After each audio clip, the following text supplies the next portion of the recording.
দক্ষিণ কোরিয়ায় বাবা মা তাদের সন্তানদের গ্র্যাজুয়েশন কমপ্লিট হওয়ার খুশিতে তাদেরকে গাড়ি বাড়ি গিফট না করে গিফট করে প্লাস্টিক সার্জারি। দক্ষিণ কোরিয়া কে পপ ও কে ড্রামার জন্য বেশ বিখ্যাত, এটা তো আমরা সবাই জানি। কিন্তু দক্ষিণ কোরিয়া তাদের প্লাস্টিক সার্জারির স্কিলের জন্য বিশ্ববিখ্যাত। দক্ষিণ কোরিয়াকে বলা হয় plastic surgery capital of the world. দক্ষিণ কোরিয়াতে প্লাস্টিক সার্জারি করানো খুবই কমন একটা ব্যাপার, যেমন আমাদের মুখে ক্রিম আর মাথায় তেল লাগানোর মতো। জেনে অবাক হবেন, দক্ষিণ কোরিয়ার 1/3 নারী পুরুষ অন্ততপক্ষে একবারের জন্য হলেও সৌন্দর্য বৃদ্ধি উপলক্ষে ছুরি কাঁচির নিচে নিজের চেহারা সমর্পণ করেছে। মানে জীবনে একবার হলেও তারা প্লাস্টিক সার্জারি করিয়েছে। কিন্তু দক্ষিণ কোরিয়ায় এই সার্জারি করতে গিয়ে মারাও গেছে অনেক মানুষ। আজকে এমনই একটি কেস আপনাদের সাথে আলোচনা করব, সাথে নিয়ে যাব সেই প্লাস্টিক সার্জারির অপারেশন থিয়েটারে। পিনিক ভাইয়ের আজকের ভিডিওতে আমি আপনাদেরকে জানাবো দক্ষিণ কোরিয়ান ভুতুড়ে ডাক্তারদের সম্পর্কে, যাদের ব্যাপারে খুব কম মানুষই জানেন।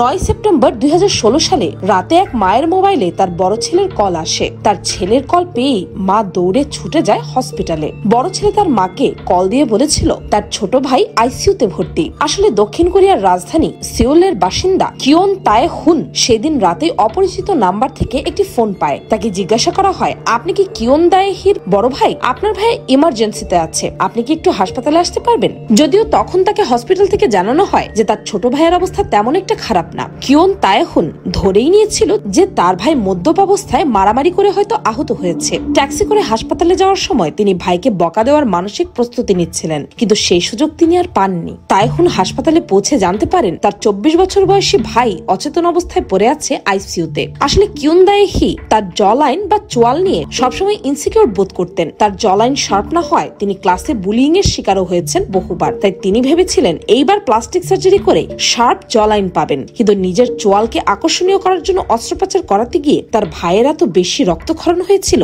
যে তার মুখের চারপাশে বেঁধে রাখা ব্যান্ডেজটি পুরোপুরি লাল হয়ে গিয়েছিল। সার্জারির সময় তার এতটাই রক্তক্ষরণ হয় যে তার হার্ট অ্যাটাকও হয়ে যায়। তাকে রাখা হয় লাইফ সাপোর্টে। কিওন দায়েহির অবস্থা এতটাই খারাপ হয়ে যায় যে ডাক্তার বলেছিল সে হয়তো আর 1 সপ্তাহ বাঁচবে না। তাই ডাক্তার তার পরিবারকে সাজেস্ট করেন তারা চাইলে তার অর্গানগুলো অর্থাৎ তার অঙ্গ প্রত্যঙ্গগুলো ডোনেট করতে পারে। কিন্তু অর্গান ডোনেট করতে কিওন দায়েহির পরিবার রাজি হয়নি। তবে কিওন দায়েহি আর কখনো সুস্থ হতে পারেনি। 7 সপ্তাহ পর হসপিটালেই তার মৃত্যু হয়। কিন্তু কি এমন হয়েছিল তার সাথে সেই অপারেশন টেবিলে যে সামান্য একটি চোয়াল সার্জারি করতে গিয়ে কিওন দায়েহির মৃত্যু হলো? এটি জানার জন্য কিওন দায়েহির মা হাসপাতাল কর্তৃপক্ষের কাছে সেই নিজের অপারেশন থিয়েটারের সিসিটিভি ক্যামেরার ফুটেজ চায়। কারণ কিওনের পরিবার মনে করেছিল কিওন ভুতুড়ে চিকিৎসকের অবহেলার শিকার হয়ে মারা গেছে। দক্ষিণ কোরিয়ায় রোগী যখন চেতনানাশকের প্রভাবে অচেতন থাকে তখন অনেক ক্ষেত্রে একজন বদলি বা অজ্ঞাতনামা চিকিৎসক এসে তার উপর অস্ত্রোপচার করে যায়। এদেরকে ভুতুড়ে চিকিৎসক বলা হয়, কারণ কাগজ কলমে তাদের পরিচয় কিংবা তাদের কাজের কোনো রেকর্ড খুঁজে পাওয়া যায় না। দক্ষিণ কোরিয়ায় গড়ে উঠেছে বছরে 10,070 কোটি মার্কিন ডলারের প্লাস্টিক সার্জারির বিশাল শিল্প। কিন্তু এই ধরনের ভুতুড়ে চিকিৎসকের ব্যবহার বেআইনি। তবে দুর্বল আইনি ব্যবস্থার কারণে দক্ষিণ কোরিয়ার বেশিরভাগ ক্লিনিকেই এখন দেখা যায় ভুতুড়ে চিকিৎসকদের। আবার এই ধরনের অপরাধ প্রমাণ করা প্রায় অসম্ভব একটি ব্যাপার, কারণ এই বদলি বা ভুতুড়ে চিকিৎসকরা প্রায় ক্ষেত্রেই তাদের কাজে কোনো প্রমাণ রেখে যায় না এবং অনেক ক্লিনিকেই সিসিটিভি ক্যামেরার কোনো ব্যবস্থাই নেই। আর যদিও বা এই ধরনের কোনো ভুতুড়ে চিকিৎসককে কাঠগোড়ায় দাঁড় করানো যায়, তবে তারা ন্যূনতম জরিমানা দিয়েই পার পেয়ে যান। আর ক্লিনিকগুলো যথারীতি তাদের ব্যবসা চালিয়ে যেতে থাকে। দেশটিতে গজিয়ে ওঠা অসংখ্য ক্লিনিকের অনেকগুলোতেই অভিজ্ঞ ও দক্ষ চিকিৎসকের অভাব আছে। কখনো কখনো অভিজ্ঞ চিকিৎসকরা একই সঙ্গে একাধিক সার্জারির কাজ করে। সেক্ষেত্রে তাদের কিছু কাজ করে দেওয়ার জন্য তারাই ভুতুড়ে ডাক্তারের উপর ভরসা করেন, যাদের মাঝে রয়েছে নতুন পাশ করা প্লাস্টিক সার্জন, নতুন পাশ করা ডেন্টিস্ট, নার্স অথবা কোনো ক্ষেত্রে মেডিকেল যন্ত্রপাতির বিক্রয় কর্মী। কিওন দায়েহির পরিবার জানায় কিওন দায়েহি একজন নম্র ও ভদ্র বিশ্ববিদ্যালয়ের ছাত্র ছিলেন, যিনি পরিবারকে খুব ভালোবাসতেন। তার ভাই বলেন সে ভালো ছাত্র ছিল, কিন্তু সে তার নিজের চেহারা নিয়ে হীনমন্যতায় ভুগত। তাই সে সবসময় ভাবত প্লাস্টিক সার্জারি তার চেহারা পরিবর্তন করবে। মৃত্যুর কিছুদিন আগে তোলা একটি ছবিতে দেখা যায় সে নিজের চেহারাকে অ্যাপের মাধ্যমে ইংরেজি অক্ষর ভি আকৃতির চোয়ালযুক্ত কে পপ শিল্পীদের মতো বানিয়েছে। কিন্তু তার পরিবার প্লাস্টিক সার্জারির ঘোর বিপক্ষে ছিল। তাই কিওন দায়েহি চোয়াল সার্জারির জন্য বিখ্যাত এক ক্লিনিকে গোপন বুকিং দিয়েছিলেন। ক্লিনিকটি সিওলের গ্যাংনাম এলাকায় অবস্থিত, যেখানে দেশের বেশিরভাগ বিখ্যাত কে পপ সঙ্গীত প্রতিষ্ঠানগুলোর অফিস রয়েছে। সিসি ক্যামেরার ফুটেজ দেখে কিওন দায়েহির মা জানান 2016 সালের সেপ্টেম্বরে একজন চিকিৎসক কিওন দায়েহির চোয়ালের আকৃতি পরিবর্তনের জন্য সার্জারির মাধ্যমে তার একটি হাড় কেটে ফেলেন। পূর্ব এশিয়াতে এই ধরনের শল্য চিকিৎসা খুবই জনপ্রিয় এবং এতে 1-2 ঘন্টার মতো সময় লাগে। এতে খরচ হয় 65 লাখ ওয়ান, যা বাংলাদেশি টাকায় 6,32,000 টাকার মতো। তবে কিয়ন দায়েহির সার্জারিটি ঠিক মতো করা হয়নি। অস্ত্রোপচারের সময় অতিরিক্ত রক্তপাত ঘটার পর তাকে পরের দিন সকাল 9টায় অন্য একটি হাসপাতালে নিয়ে যাওয়া হয়। তার সার্জন হাসপাতালে উপস্থিত হয়ে পরিবারকে জানান যে সার্জারি ঠিকমতোই হয়েছিল এবং এটি প্রমাণ করার জন্য তিনি সিসিটিভি ফুটেজ দেওয়ার প্রতিশ্রুতিও দেন। কিয়নের মা ওই ফুটেজটি প্রায় 500 বারেরও বেশি দেখেছেন। ফুটেজে লি দেখতে পান কিয়নের চোয়ালের হাড় কেটে ফেলা সার্জনটি পুরো অস্ত্রোপচার শেষ করেননি, অন্য একজন চিকিৎসক সেটি এসে শেষ করে দিয়ে যান, যিনি একজন সাধারণ চিকিৎসক বা বলতে পারেন ভুতুরে চিকিৎসক। ওই চিকিৎসক সম্প্রতি মেডিকেল স্কুল থেকে পাশ করেছে এবং প্লাস্টিক সার্জারি করার জন্য প্রয়োজনীয় লাইসেন্স তার কাছে নেই। তবে ক্লিনিকের বিজ্ঞাপনে পরিষ্কার বলা হয়েছিল যে সকল সার্জারি তাদের প্রধান সার্জন সম্পাদন করবে। ফুটেজে পাওয়া তথ্য অনুযায়ী সার্জারিটি শেষ হতে প্রায় 3 ঘন্টারও বেশি সময় লাগে। কোরিয়ান অ্যাসোসিয়েশন অফ প্লাস্টিক সার্জনের সাবেক আইন বিষয়ক পরিচালক কিম সেউন উং বলেন, এই ধরনের চোয়ালের সার্জারিতে একজন অভিজ্ঞ সার্জনের সর্বোচ্চ 1 থেকে 1.5 ঘন্টা কিংবা তার চেয়েও কম সময় লাগে। কিম নিজেই একটি প্লাস্টিক সার্জারি ক্লিনিক পরিচালনা করেছেন 25 বছর ধরে। ফুটেজে দেখা যায় সার্জারি শেষে কিয়নের দুজন চিকিৎসকই ঘরে ফিরে যান আর তাকে নার্সদের দায়িত্বে ফেলে রেখে যান। লি আরো জানান, তিনি ফুটেজে দেখতে পান তার ছেলের রক্তপাত বন্ধই হচ্ছিল না, আর এর মাঝে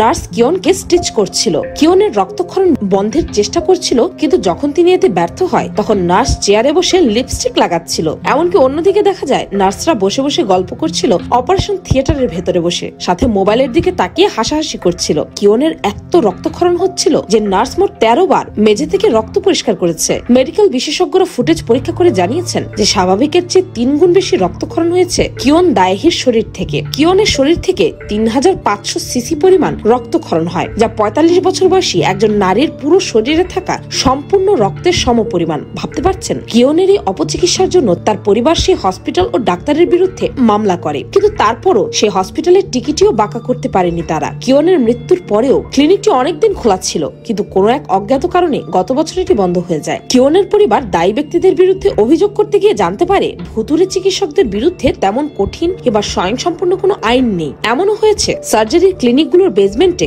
লাইন ধরে বদলি চিকিৎসকরা অপেক্ষা করত এবং রোগীদের সার্জারির সময় তাদের ডাক পড়ত। এসব ভুতুরে চিকিৎসকরা ক্লিনিকের ওয়েবসাইটে নিবন্ধিত ছিলেন না, তাই সার্জারিতে কোনো ভুল হলে এসব ভুতুরে চিকিৎসকগুলোর কিছুই হতো না। ওই ক্লিনিকের চেহারার আকৃতি পরিবর্তন করার সার্জারিগুলো, অর্থাৎ কিয়ন যেটি করাতে গিয়েছিলেন, সাধারণত ভুতুরে চিকিৎসকরাই করতেন। ভুতুরে চিকিৎসকদের মাধ্যমে ক্লিনিকরা তাদের লাভ বাড়াতে পারে, কারণ তারা তাদের মূল চিকিৎসকের বদলে কাজ করে থাকে। এর মাধ্যমে তরুণ ও অনভিজ্ঞ চিকিৎসকদের কর্মসংস্থান হয়, আর একই সঙ্গে ক্লিনিক কম খরচে বেশি সেবা দিতে পারে। কিয়নের পরিবারের পক্ষ থেকে মামলা পরিচালনাকারী আইনজীবী পার্ক হো কিয়ন বলেন, রোগীরা জানতে পারেন না যে তাদের অস্ত্রোপচার করেছে ভুতুরে চিকিৎসকরা। যেসব চিকিৎসকরা তাদের সম্পৃক্ততার কথা কোনো মেডিকেল চার্টে লেখেন না এবং কোনো অপারেশন থিয়েটারে সিসিটিভি ক্যামেরা থাকে না, এসব কিছু মিলিয়ে তাদের বিরুদ্ধে কোনো অভিযোগ এনে তা প্রমাণ করা খুবই কঠিন। তার উপর মামলা চলার সময় সেই হসপিটাল থেকেও কিয়নের পরিবারকে দেওয়া হচ্ছিল হুমকি, কিন্তু বিভিন্ন বাধা বিপত্তি থাকা সত্ত্বেও কিয়নের পরিবার ন্যায় বিচার পেতে সংকল্পবদ্ধ ছিল।